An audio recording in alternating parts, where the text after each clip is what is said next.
My name is Harriet Mason. I'm 30 years old. 12 years ago, my family of doctors disowned me as the defect daughter. Today, I showed up at my sister's wedding reception. My mother pointed straight at me and scoffed loudly. "Why is this defect here?" My sister laughed and added, "She wasn't invited." 200 guests turned to stare at the severe burn scars covering half my face and neck. Scars from the fire they spent 19 years telling everyone I started when I was 11. But right now, my grandfather's lawyer is walking toward the microphone with an envelope in his hand. In the next 60 seconds, the 19-year lie they built their perfect family on is about to explode. And this time, the truth will destroy them all. Before we get into this, if you're new here, please take a moment to like and subscribe. It helps more than you know. And while you're at it, drop a comment telling me where you are watching from and what time it is where you are. I love reading those. Let me start at the beginning. November 15th, 2007. I was 11 years old. It was a Thursday night. I was working on a math worksheet at my desk. Long division, the kind that takes up half a page. My parents were both at the hospital. Nothing unusual in our house. My father was an ER physician, my mother, an anesthesiologist. They made sure everyone knew we were a family of doctors. 2 generations of MDs. My grandfather had been a psychiatrist before becoming a judge. My sister Sloane was supposed to become the 3rd generation. I was already the anomaly, the one who liked building things instead of studying anatomy, the one who drew blueprints on the backs of my homework, the one who talked about becoming an architect instead of a surgeon. Mrs. Brennan was downstairs watching Wheel of Fortune with the volume up too loud. She was our neighbor, 67, slightly hard of hearing, the babysitter my parents trusted when they were both on call. My little sister was supposed to be in her room reading Charlotte's Web for the 3rd time. I remember the smell first. Chemical. Sharp. Paint thinner. My father kept supplies in the storage closet attached to Sloane's room. Brushes, mineral spirits, drop cloths. He'd been refinishing furniture in the garage. I ignored it at first. Then I heard something fall. A crash from the direction of Sloane's room. Then a sound like paper crumpling, crackling. I opened the bathroom door that connected our rooms. The smoke hit me like a wall. Sloane's door was open. The storage closet, the one attached to her room, was pouring black smoke. I could see flames inside, orange and hungry, spreading fast across the wooden floor. "Sloane!" I screamed. No answer. I tried to get to the closet to close the door, cut off oxygen like we'd learned in school fire drills, but the smoke was too thick. I couldn't see. I couldn't breathe. It filled my lungs like cement, heavy and suffocating. I dropped to the floor, crawled toward the stairs. My hand on the carpet, pulling myself forward. I could hear Mrs. Brennan screaming from downstairs. "Fire! Fire!" I was trying to reach the stairs, trying to get down, trying to breathe. That's the last thing I remember. The next thing I remember is waking up 4 days later in a hospital bed, and my mother's voice saying, "What were you thinking?" I was 11 years old. Half my face was bandaged, my neck, my left shoulder, my hands. Everything hurt. The nurse later told me I'd been in a medically induced coma for 3 days because of the pain. My mother was sitting next to the bed, and my father was standing by the window. They both looked exhausted. "What were you thinking?" my mother said again. I was confused. Groggy from medication. "What?" "Were you playing with matches?" my father asked. "Harriet, you need to tell us the truth." "No, I was doing homework." My mother squeezed my hand, the one that wasn't bandaged. "Sloane said she saw you with candles in your room." I tried to process this. "I don't have candles." "The fire started near your bedroom," my father said. "It came from the closet," I said. My throat hurt from the breathing tube. "Sloane's closet? Where was Sloan? Sloan got out safely, thank God, my mother said. She tried to wake you, but you wouldn't respond. That wasn't right. I wanted to say that wasn't right. But I was so tired. And they were my parents. And I was 11. My mother held my bandaged hand and said, "You have to be more careful, sweetheart. This is why we tell you not to light candles in your room." I didn't have candles, but I was burned. And I was medicated. And I was so tired. So I just nodded. Over the next 3 weeks in the hospital, the story became fact. I'd been careless. I'd been playing with fire. Sloan had tried to save me. I'd nearly gotten us both killed. The nurses were kind. One of them mentioned that Sloan had visited the day before I woke up. "Your sister was so worried about you." But after I woke up, Sloan never came back. Not once during the 5 weeks I was in the hospital. Not during the 6 surgeries I had over the next 18 months. Not during physical therapy or when they did the skin grafts, taking healthy skin from my thigh to try to repair my face. My parents said she was traumatized, that seeing me reminded her of the fire, that I needed to give her space. I had 6 surgeries, and every single time I looked in the mirror afterward, I saw a reminder of my mistake. Except it wasn't my mistake. It took me 19 years to learn that. The fire marshal's report came out in December, about a month after the fire. I didn't see it at the time. I was 11, still recovering, still having nightmares about smoke. The finding was simple. Accidental fire, origin point, second floor storage closet. The storage closet attached to my sister's room. Not my bedroom. But no one mentioned that part to me. The report noted paint thinner as the accelerant. Container found tipped over. Ignition source unclear. Possibly electrical spark. Possibly open flame. There were cigarette burn marks on the closet floor. 3 separate marks. Old damage, the report said. Unrelated to the current incident. The insurance company paid out $180,000. We rebuilt. We moved back in March 2008. My room was on the first floor this time. I refused to sleep upstairs. Sloan got the bigger room on the second floor. No storage closet this time. Life went back to normal. Except I wasn't normal anymore. I was the daughter who'd burned down the house, and Sloan was the one who'd tried to save me. That's what everyone believed, including me. Middle school was hell. I was 12, 13, 14. The surgeries improved the scarring, but it was still visible. The left side of my face, my neck, my shoulder. Kids stared. Some asked questions. Most just whispered. I developed anxiety around fire. I couldn't light birthday candles. I'd freeze during fire drills, chest tight, hands shaking. The school counselor said it was normal for trauma survivors. Guilt, she said. Residual fear from what I'd done. What I'd done. My family made sure I never forgot. The phrase that followed me through my childhood attached to every mistake. "You almost killed your sister." I spilled juice on the carpet when I was 13. My father sighed. "Harriet, you have to be more careful. Remember what happened last time? It was juice. But in our house, everything connected back to the fire. I forgot my homework in 8th grade. My mother said, 'This is the same carelessness that caused the fire.' I argued about curfew when I was 15. 'We can't trust your judgment, Harriet. You've proven that.' Meanwhile, Sloan thrived. She was pretty, popular, captain of the cheerleading squad.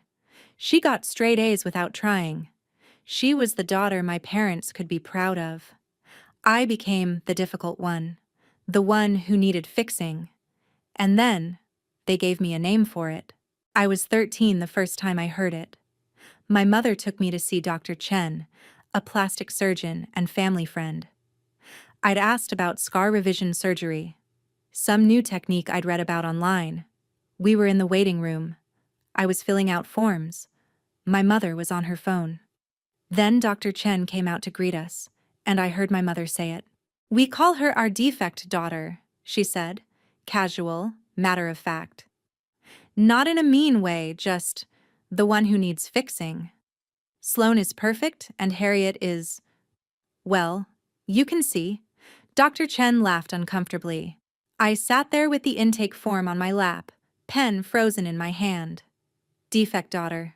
Like it was my name. Like it was a diagnosis.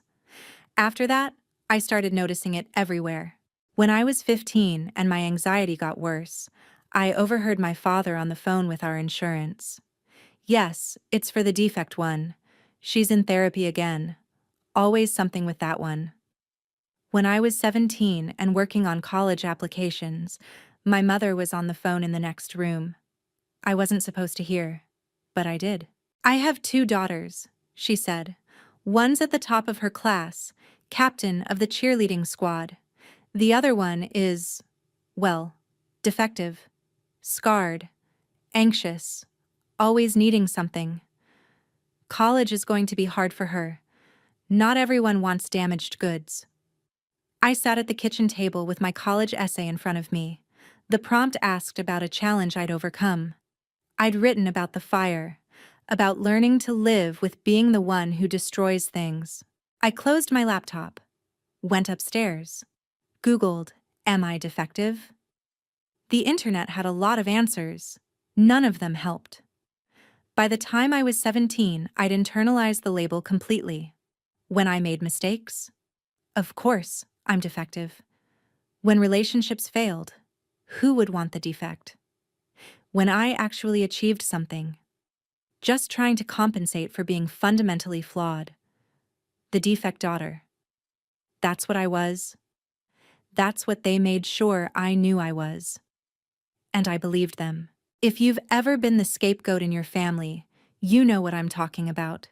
That feeling of being the designated problem, the one everything gets blamed on, the one who can never do enough to make up for existing wrong. If that's you, I want you to know something. It's not about you. It never was. Scapegoating is about them needing someone to be less than, someone to make them feel better about themselves. But I didn't know that at 17. I just knew I was defective, and I tried so hard to prove I wasn't. High school was a performance. Straight A's, science club, volunteering. I threw myself into being responsible, being careful, being trustworthy, trying to prove I wasn't careless, trying to prove the fire was a one-time mistake, not evidence of who I was. It didn't matter. When I won a regional science fair in 11th grade, my project was on fire suppression chemistry, because of course it was. My mother said, "Well, at least you're learning to be more careful." That was her congratulations. When I got accepted to a good state university with a scholarship, my father said, "It's good you're staying close to home. We need to keep an eye on you." Like I was a risk. Like I might burn something else down if left unsupervised. I saw a therapist, Dr. Fletcher. She was kind. She asked careful questions. One day she said, "Harriet, do you remember lighting a fire that night?" "No." "Then why do you believe you caused it?" I didn't have an answer. I just knew everyone said I did. My parents, the story, the insurance report that I'd never actually read, the narrative that had calcified into fact. Sometimes, Dr. Fletcher said gently, families need someone to blame. It makes complicated things simple, especially when the truth is too uncomfortable. I didn't understand what she meant. Not then. Thanksgiving 2014. I was 18, home from college for break. First semester had been hard. New place, new people, nobody who knew about the fire. I could just be Harriet, not the defect daughter, not the one who burned down the house. But coming home brought it all back. Sloane was 15 now. She had a new boyfriend. He was at dinner. Extended family was there. Someone asked about my scars. "Oh, that," my mother said. "Harriet had an accident when she was 11. House fire, nearly burned the place down." I sat there silent, hearing the story told for the 1,000th time. But we all made it out okay, Sloane added. Thank God. Something in me snapped. I don't remember starting the fire, I said. The table went quiet. Harriet, my father said. Don't start this again. I was doing homework. I don't remember lighting anything. My mother put down her fork. You were 11, sweetheart? Memory is tricky. But Sloane saw you with candles. I turned to Sloane. You were 8. What did you actually see? She looked uncomfortable. Her boyfriend was watching. Everyone was watching. I don't really remember. It was a long time ago. Then how did everyone decide it was my fault? Enough. My father stood up. Harriet, if you can't be civil at family dinners, you should leave. I left. Drove back to campus at 9 p.m. that night. Thanksgiving night. It was snowing. I was crying so hard I had to pull over twice on the highway, but I didn't turn around. Something in me knew. If I went back, I'd never escape. 1 week later, my father called. I was in my dorm room, trying to study for finals, trying not to think about Thanksgiving, trying to convince myself I'd overreacted. Harriet, he said, your mother and I have discussed your behavior at Thanksgiving. My behavior? Accusing your sister of lying, disrupting family dinner with ancient history, leaving dramatically in front of her boyfriend. It was humiliating. Dad? I just asked what she remembered. We've decided you need time away from the family to get your priorities straight. I went cold. What does that mean? Don't come home for Christmas, or spring break, or next summer. Not until you're ready to apologize to Sloane and stop playing victim about something that happened 7 years ago. You're kicking me out? We're giving you space to grow up. You're 18. You're in college. You're legally an adult. Figure out who you want to be. But the defect daughter who blames everyone else for her problems? She's not welcome in this house anymore. Dad. He hung up. 3 hours later, I got an email from my mother. Subject line, family boundaries. The email was 8 paragraphs long. It talked about how I'd always been difficult, how they'd made excuses because of my scars and my guilt, how I was an adult now and needed to take responsibility. The line that stuck, we love you, but we can't help someone who won't help themselves. Love you, but. I'd heard that my whole life. Love you, but you're difficult. Love you, but you need to try harder. Love you, but why can't you be more like Sloane? I stared at that email for an hour. Then I typed a response. I didn't accuse anyone, I asked a question, and now I have my answer. I deleted it without sending. I blocked their numbers, deleted the email, never responded. They never reached out again. No checking in. No, we miss you. Nothing. Except my grandfather. 2 days later, he called. Your father told me what happened, he said. I want you to know something, Harriet. You're not defective, you're not difficult, and you're always welcome at my house. I cried for the first time since leaving Thanksgiving, because someone finally said I wasn't the problem. He called me once a month after that. Always the same question. How are you doing? Never any pressure to reconcile with my parents. Just, I'm here if you need me. For the next 12 years, he was the only family I had. College became my refuge. Nobody there knew about the fire.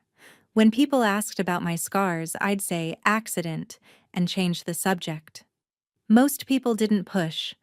I changed my major to fire safety engineering. Dr. Fletcher said it was probably my subconscious trying to master the thing that had traumatized me. Maybe. Or maybe I just wanted to understand what had happened that night. In my sophomore year, I had a professor who taught fire investigation. He showed us case studies, burn patterns, origin point analysis. One day, he said something that stuck with me. Children under 10 are unreliable witnesses to fire events. They often create narratives to cope with trauma or to avoid punishment. Their memories are usually constructed, not recalled. I raised my hand after class. If a witness was 8 years old, would their testimony be reliable? He thought about it. Not particularly. Kids that age are highly suggestible. They often tell adults what they think they want to hear. I filed that away. Didn't act on it. Not yet. But the seed was planted.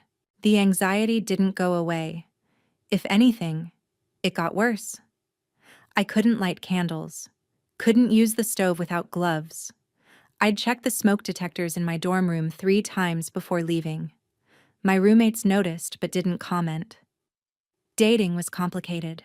The scars made me self-conscious. But worse was the story. When I was 21, I went on a few dates with a guy from my thermodynamics class. Smart, kind, didn't stare at my scars. On the 3rd date, I told him about the fire. Kept it vague. House fire when I was a kid. He seemed fine with it. Then he Googled me. The local news had covered it back in 2007. Family survives house fire. 11-year-old daughter injured. The comments section was full of speculation. Kids playing with matches, probably. Parents should have been supervising, he texted the next day. I don't think this is going to work out. I knew why. Who wants to date the girl who almost killed her family? I stopped trying after that. I graduated in May 2018 with honors. My grandfather was the only person in the audience. He held a sign, "Proud of you, Harriet." I saw him, cried, waved. Only person who showed up. I got a job with a fire safety consulting firm in Hartford, Connecticut. I built a life where I helped people prevent the thing I thought I'd caused. And every single day, I looked in the mirror and saw proof of my carelessness. Until I met Garrett. And he asked one simple question that changed everything. Are you sure it was your fault? June 2020. I was 24. We were investigating a warehouse fire in Hartford. I was there as a consultant. Garrett Walsh was the fire investigator for Hartford Fire Department. 26. Firefighter, investigator. The kind of guy who ran toward burning buildings while everyone else ran away. We were examining burn patterns at the scene. He noticed my scars. Didn't comment. Didn't stare. Just worked alongside me, professional and respectful. 3rd day on site, he asked me out for coffee. I hesitated. The scars, the history, the anxiety about getting close to anyone. You're the smartest person I've met in this field, he said. I'd like to know you better. No pressure. Coffee turned into dinner. Dinner turned into months of dating. He was patient with my anxiety. When I flinched at candles, he quietly removed them. When I checked the stove 3 times before leaving his apartment, he didn't comment. 2 months in, we were cooking dinner at my place. He accidentally knocked over an unlit candle. I flinched, went pale. Hey, he said. You okay? Sorry. Fire makes me anxious. Because of your scars? House fire when I was 11. Can I ask what happened? You don't have to tell me if... And I told him. The version I'd been told. That I'd started it. Playing with candles or matches, I didn't remember exactly. My sister almost died. I nearly burned down our house. Garrett listened. Then he said, You don't remember starting it? I was 11.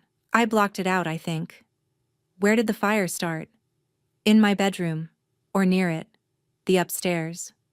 But you don't have a specific memory of lighting something? My family says I did. The fire marshal report said accidental fire. He was quiet for a moment. Then, in my experience, kids who start fires usually remember it. It's traumatic, but the memory's there. You sound like you're repeating something someone told you. I got defensive. Can we not talk about this? He dropped it. But I could tell he was thinking about it. We moved in together in August 2021. The pandemic had made everything weird, But Garrett was steady, patient, kind. He never pushed, but I'd catch him watching me sometimes when I'd check the stove or flinch at a lighter. Like he was putting together a puzzle I didn't want solved. December 2021, he brought it up again. "Have you ever seen the fire marshal report?"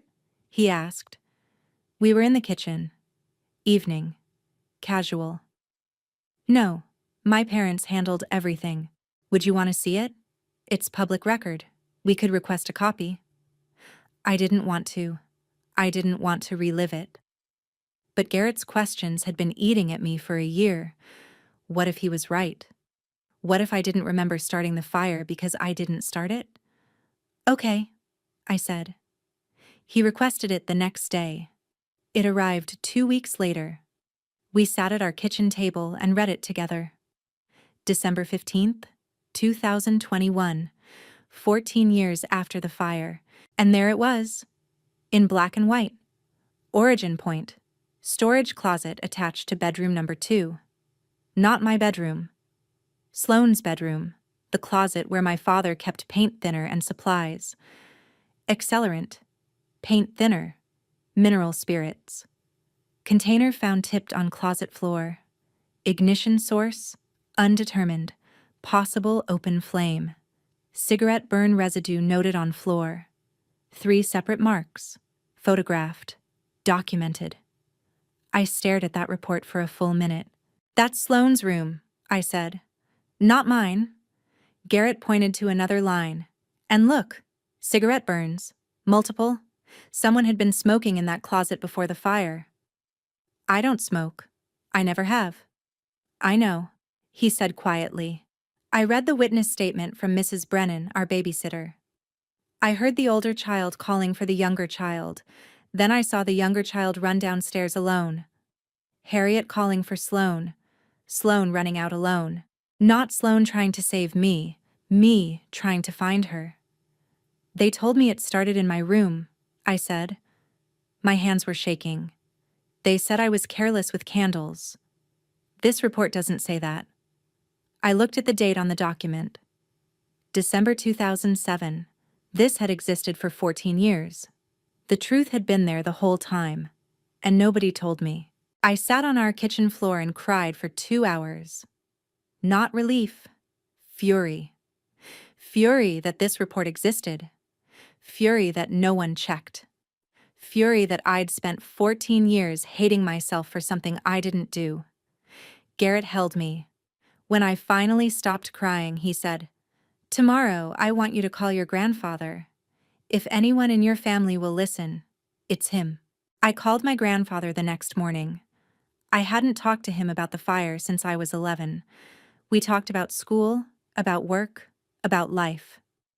But never the fire. "Grandpa," I said, "I need to ask you something. Did you ever think I didn't start that fire?" Long silence. Then, "I never believed you started that fire, Harriet." I started crying again. "What? You were a careful child. Methodical. Rule-following.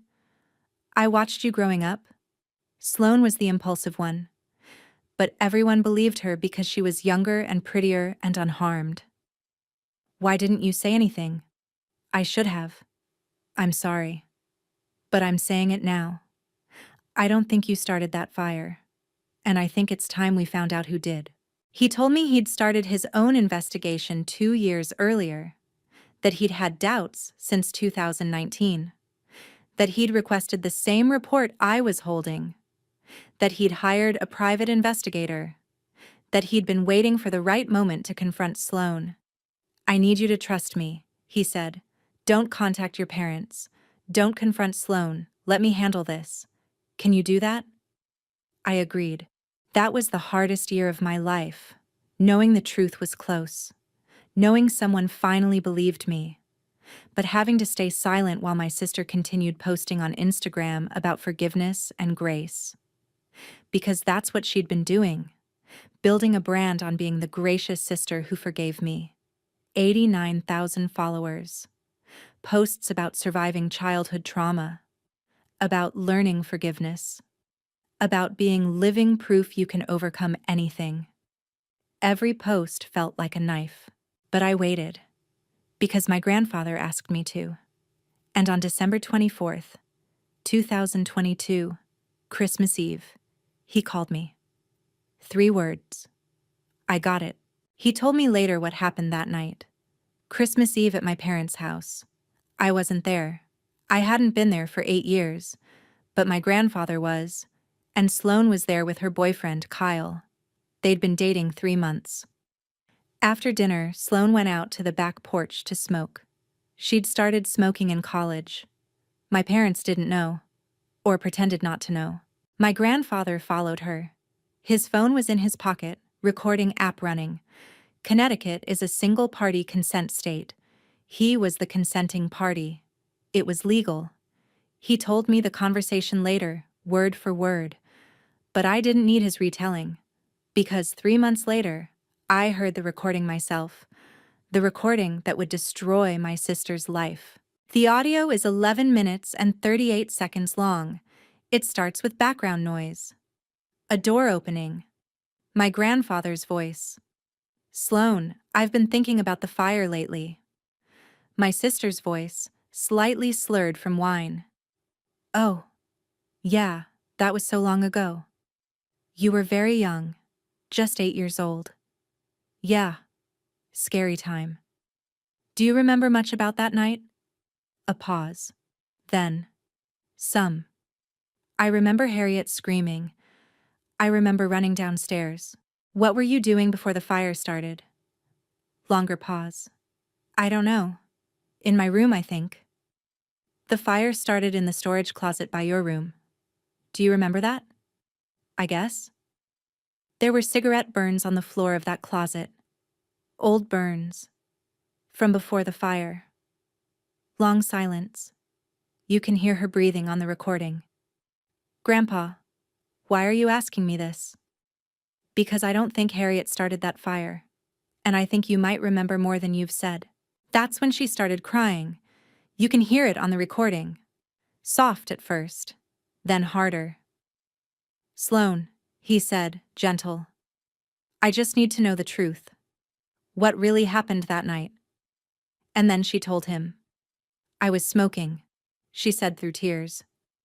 Okay? I was smoking stolen cigarettes in the closet. I'd been taking them from Mr. Patterson's garage. I thought if I smoked in the closet, Mom and Dad wouldn't smell it. And that night, I knocked over the paint thinner. I heard it tip. The cigarette fell. Everything just went up so fast. Flames everywhere. I ran.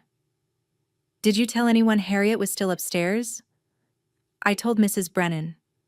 But when Mom and Dad got there and asked what happened, I was so scared. I said I saw Harriet with candles. Why did you say that? Because I was 8 and terrified and I didn't want to get in trouble, and they believed me because I was younger. And then it just became the story. You let Harriet take the blame for 15 years. I didn't mean for it to go on this long, but she took the blame anyway. So what's the difference? It's been 15 years. Why does it matter now? What's the difference? That's the line that haunts me. The casual dismissal of 19 years of my life. 19 years of thinking I was dangerous. 19 years of hating myself. So what's the difference? The difference was everything.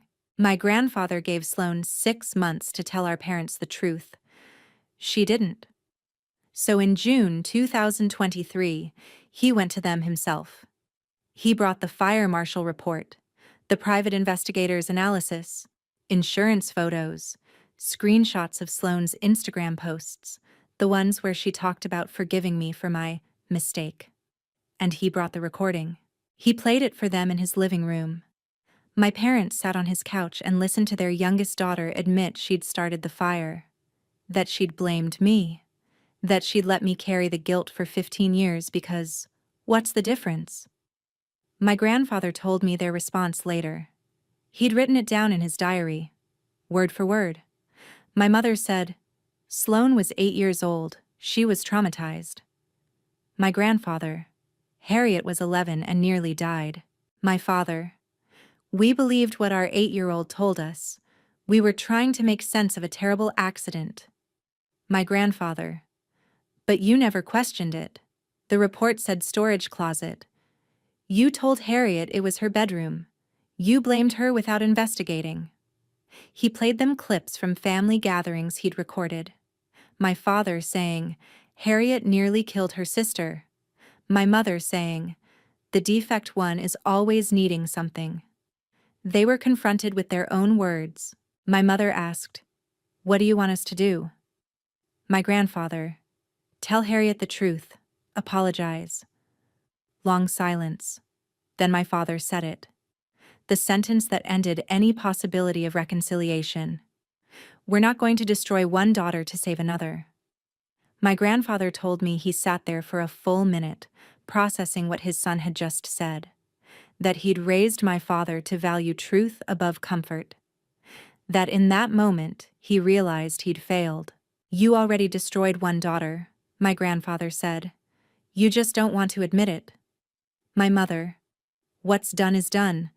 It would destroy Sloane's life to admit it now. Harriet moved on. She has a new life. Why drag this up?" My grandfather, "Because she deserves to know she was innocent." My father, "It was an accident. Sloane didn't mean to start the fire any more than Harriet would have." "But Sloane meant to blame Harriet," my grandfather said.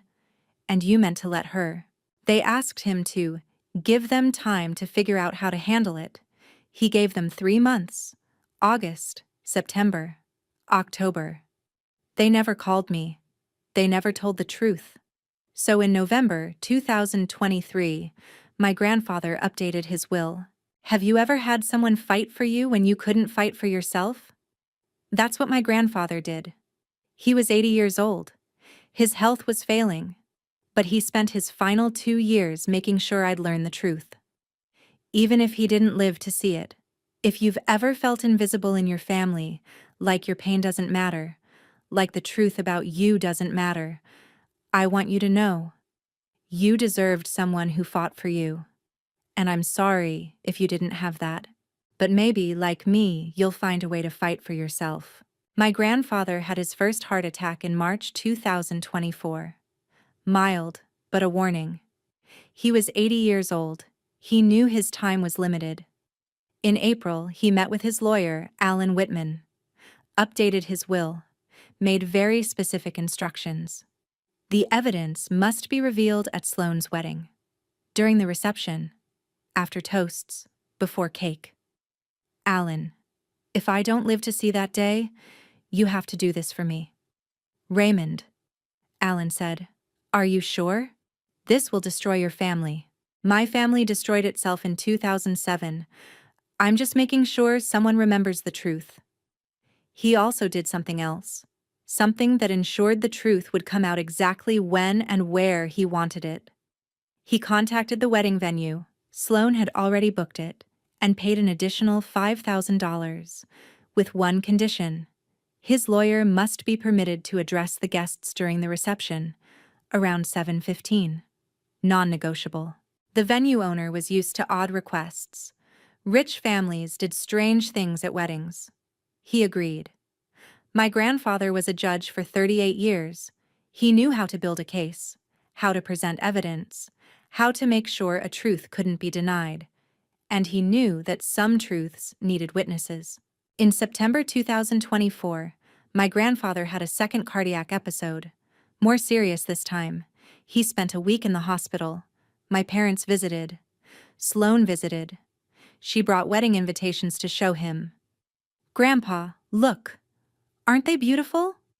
Cream cardstock, gold embossing, hashtag rising from the ashes." He looked at those invitations and felt sick. "Does Harriet know about the wedding?" Sloane shifted uncomfortably. "We're not really in touch with Harriet. Don't you think your sister should be invited?" My father interjected. "Dad, let's not complicate things." My grandfather, weak in his hospital bed, "Promise me you'll send Harriet an invitation." They promised. They thought I wouldn't come. They thought he was being sentimental. They didn't know he'd already arranged everything. On November 3rd, 2025, my grandfather died in his sleep.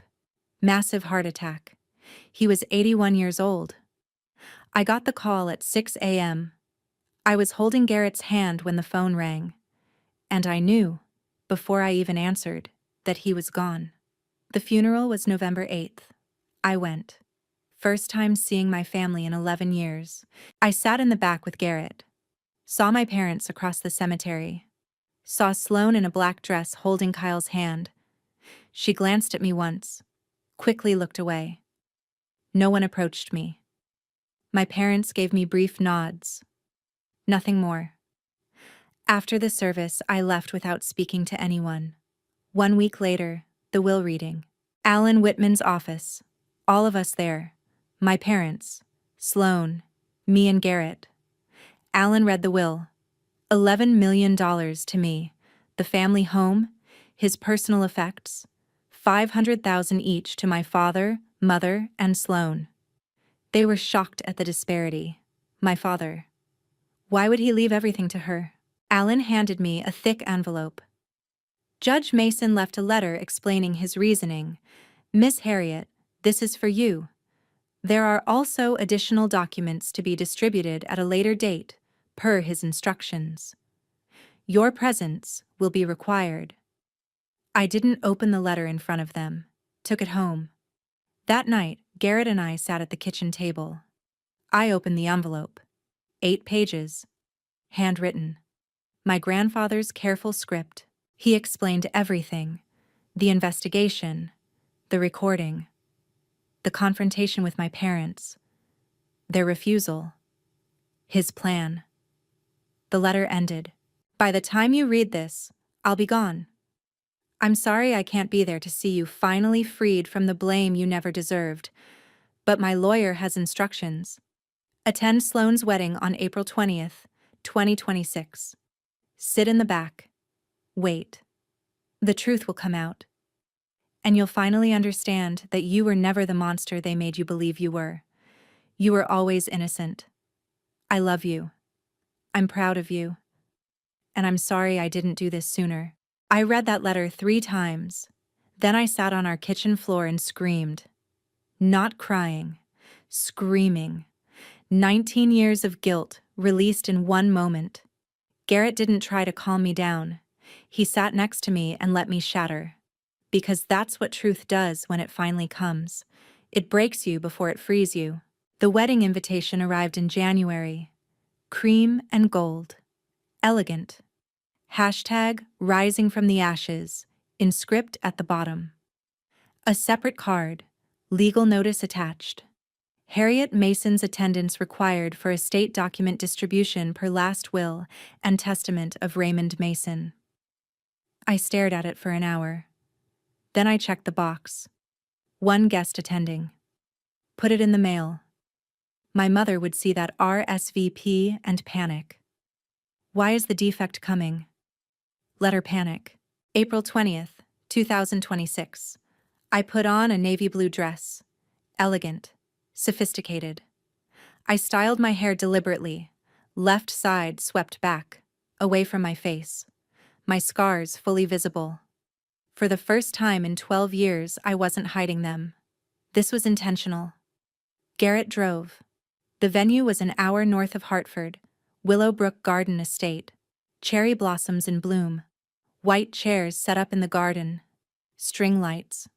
Picture perfect. We arrived at 4:30. The ceremony had just ended. Guests were transitioning to the reception area. Cocktail hour. I walked in, and my mother saw me first. She was near the entrance, greeting guests, champagne in hand, smiling. Then she saw me. Her face went from polite smile to shock to anger in 3 seconds. She froze, stared. Then her hand went to her chest, dramatic, and she pointed directly at me. Her voice loud enough for 30 people to hear.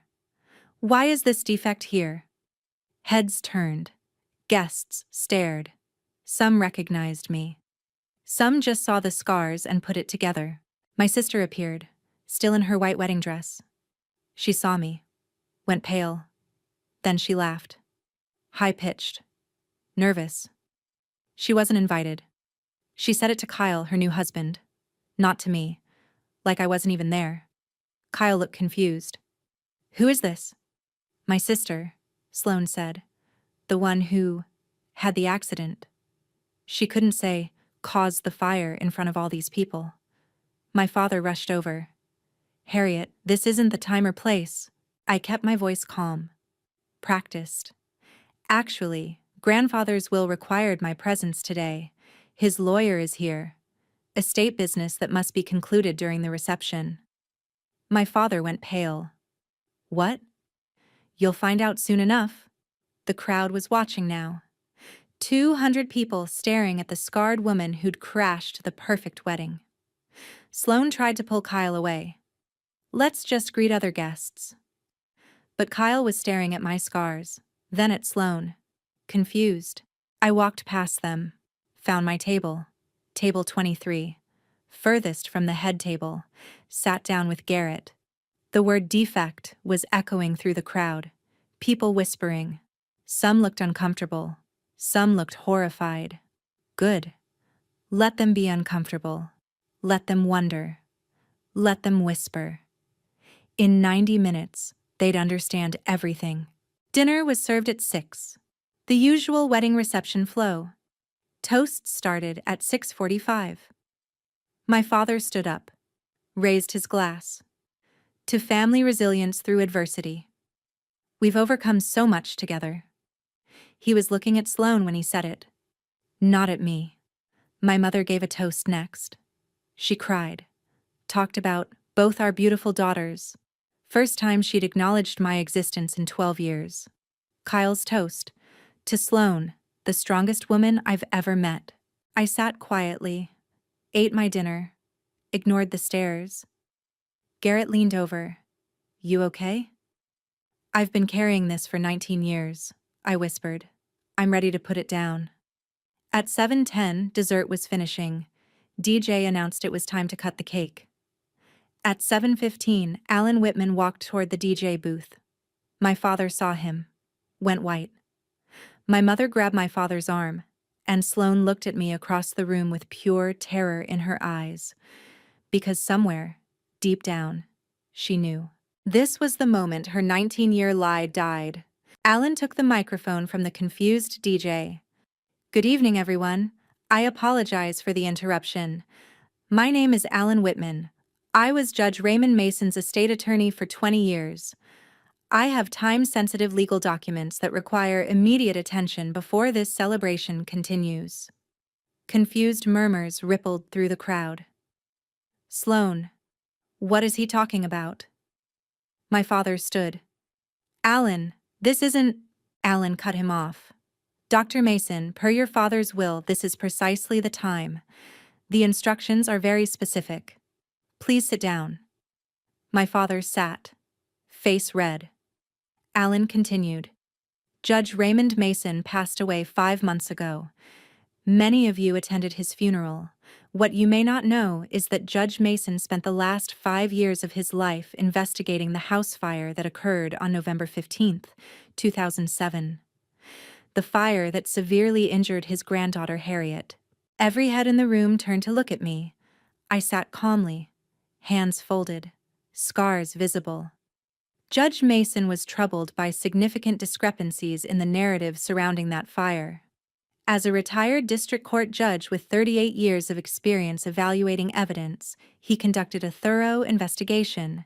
He requested original fire investigation documents, hired private fire investigators, reviewed witness statements, and conducted recorded interviews. A screen lowered behind him. A projector turned on. What Judge Mason discovered was that the widely accepted story that Harriet Mason started the fire is categorically false. Gasps. Loud ones. Sloane went white. Kyle turned to her. What? Alan projected the fire marshal report on the screen. Large font. Everyone could read it. Origin point. Storage closet attached to bedroom number 2. S. Mason's room.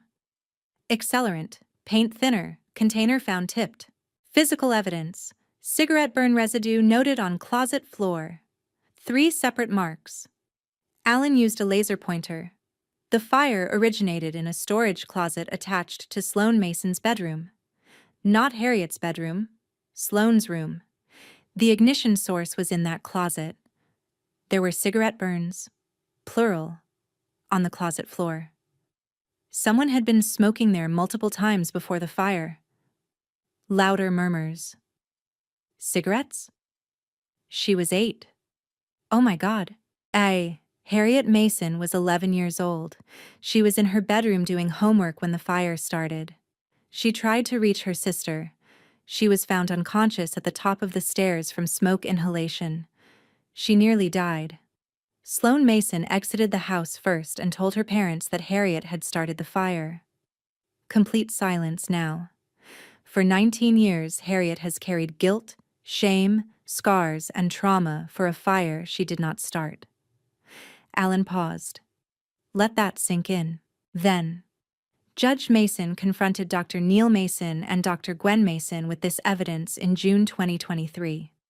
They acknowledged the truth. They chose not to inform Harriet. They chose to protect one daughter while allowing the other to live with undeserved blame. My mother tried to stand. This is a private. Alan cut her off.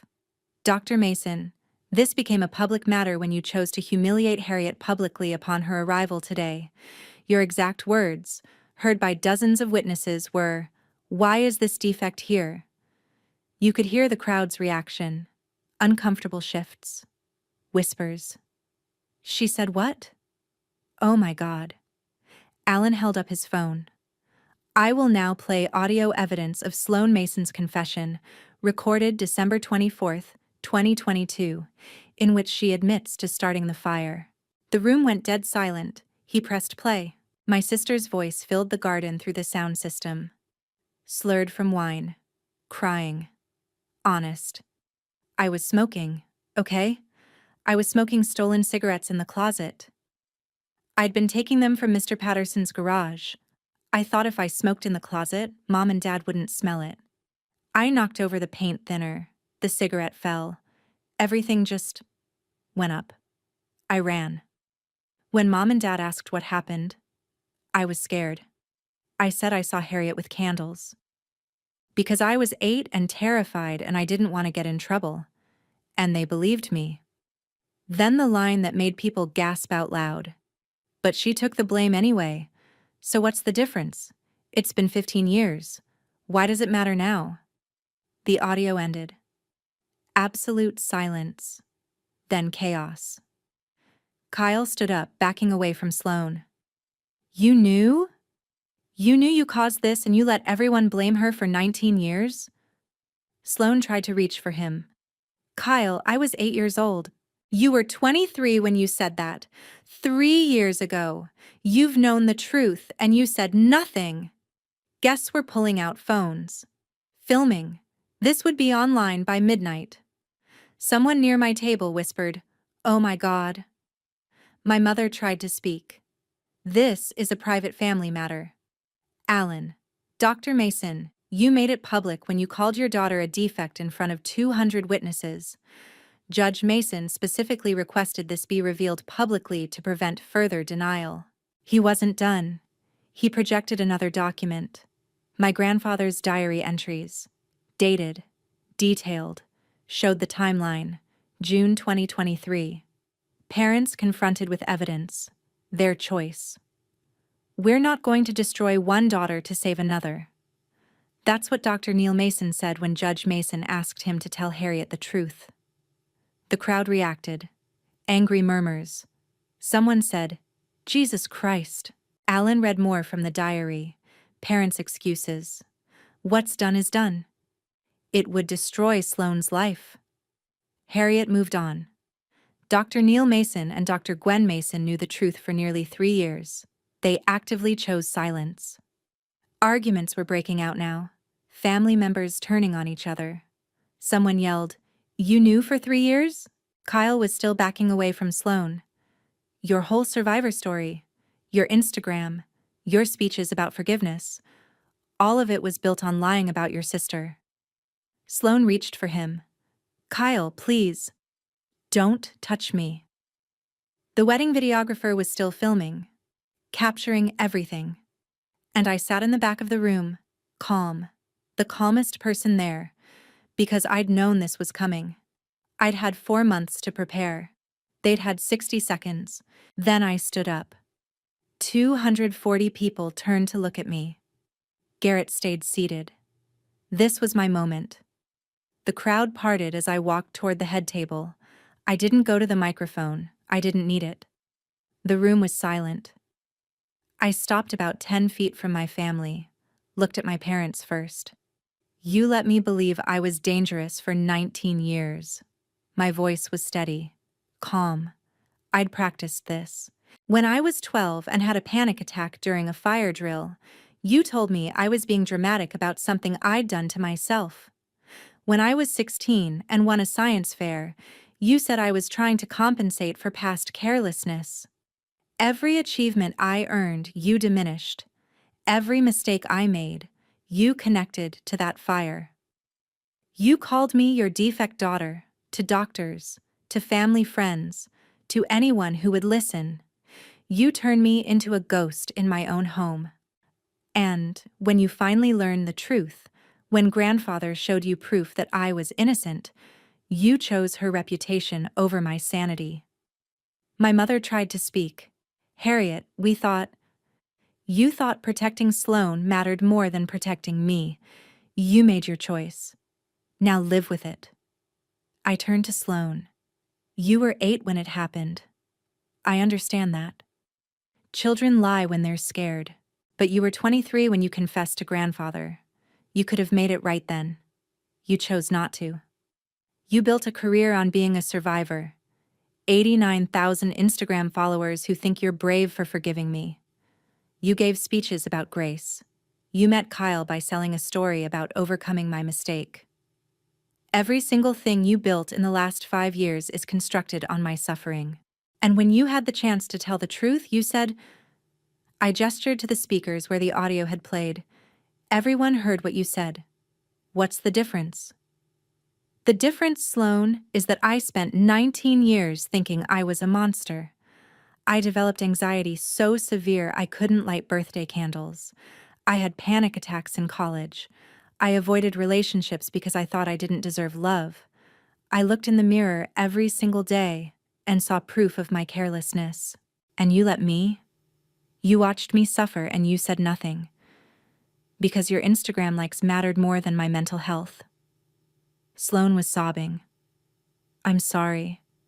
I'm so sorry. I didn't know how to fix it. You did know how. You just didn't want to pay the price. I turned to Kyle. My voice softened. Kyle, I don't know you, but I know you didn't deserve this. You thought you were marrying someone brave. I hope you find someone who actually is. He nodded, tears in his eyes. I'm sorry, he said quietly, for what it's worth. Then I turned to the full crowd. My grandfather spent 5 years investigating this. He could have told me privately, but he didn't. He made sure you all knew. Because he understood something I'm only now learning. The truth you whisper can be denied. The truth you shout in front of 200 witnesses becomes undeniable. I spent 19 years carrying guilt I didn't earn. I developed anxiety disorders. I left my family because I thought I was the problem. I wasn't. I was just the convenient scapegoat for a family that couldn't handle the truth. So thank you all for witnessing this. I looked at Sloan one last time. Congratulations on your wedding. I hope it was everything you dreamed. I turned, started walking toward the exit. Behind me, Sloan called out, Harriet, wait. I didn't turn around. I kept walking. Garrett stood, offered me his arm. We walked out together through the silent garden. Behind us, chaos, crying, arguments, phones held high. Sloan collapsed into a chair, sobbing. Kyle walked away in the opposite direction. My parents sat frozen, and I walked out of that reception with my head high and my scars visible. For the first time in my life, I didn't owe them anything. Not an apology. Not forgiveness. Not even eye contact. We got in the car. Garrett asked, "You okay?" I took a deep breath. "I am now." And I meant it. The video went viral. 8 million views in the first week. Someone had live-streamed the lawyer's presentation. Someone else had recorded my statement. Within 24 hours, "Wedding Confession Exposed" was trending. Sloane's Instagram was flooded with comments, hate, accusations, screenshots of her old posts about forgiveness with new context. She deleted the account within 48 hours. Kyle officially called off the wedding, texted her, "I can't marry someone I don't know." My parents issued a statement, "Private family matter, no comment." The media ignored it. I got calls from extended family. Some apologized. "We had no idea." Some were angry. "You ruined her wedding." I blocked most of them, accepted apologies from the few who'd been genuinely kind to me over the years. 3 months later, in July, Sloane sent me a letter. 6 pages. Handwritten. Full confession. Apology. She offered to pay for my therapy. "I've destroyed my life trying to hide what I did. You rebuilt yours despite what I did. I don't deserve forgiveness, but I'm asking anyway." I read it once. Then I put it in a drawer. Maybe someday I'll answer it. Maybe I won't. Either way, I owe her nothing. I used my grandfather's inheritance to create something that mattered: the Raymond Mason Truth and Justice Fund, a nonprofit supporting people wrongly blamed for childhood incidents, helping families get access to investigation records, providing therapy for scapegoated children. First year, 89 families helped. Every time someone contacts the fund saying, "My family blamed me for something I didn't do," I think, "Grandpa, this is what justice looks like when it's not just about revenge." October 2026. Garrett and I got married in August. Small courthouse ceremony, his family there, some of my extended family who'd apologized. Simple, intimate. Nothing like Sloane's destroyed spectacle. Today, I'm at my grandfather's grave. Autumn leaves, quiet cemetery. I bring flowers every month. I kneel down, touch the headstone. "You gave me the one thing no one else would," I say. "The truth. Thank you, Grandpa." The wind picks up, moves through the trees. "I hope you know it was enough. You were enough." Garrett is waiting by the car. Respectful distance. I stand, walk back to him. We drive away together. I used to introduce myself and immediately think about the fire, about being defective, about not belonging, about the scars that proved I was dangerous. Now when I say, "My name is Harriet Mason," I think about who I'm becoming, not who they said I was. The scars are still there. They'll always be there. But they're not shame anymore. They're evidence. Evidence that I survived something I didn't cause. Evidence that I carried a lie for 19 years and didn't break. Evidence that I'm stronger than anyone who ever called me defective. Turns out I was never broken. I was just surrounded by people who were. And now? Now I'm surrounded by people who see the truth, who see me. My grandfather spent his final years making sure the truth came out, even if he couldn't be there to see it. That's love. That's justice. That's what it looks like when someone fights for you the way you deserve to be fought for all along. And if you're out there carrying a lie that isn't yours, if you're the scapegoat, the defect, the one who gets blamed for everything, I want you to know something. The truth has weight. It has gravity. And eventually, if you hold on to it long enough, it pulls everything else into alignment. You just have to survive long enough to see it. I did. And so can you.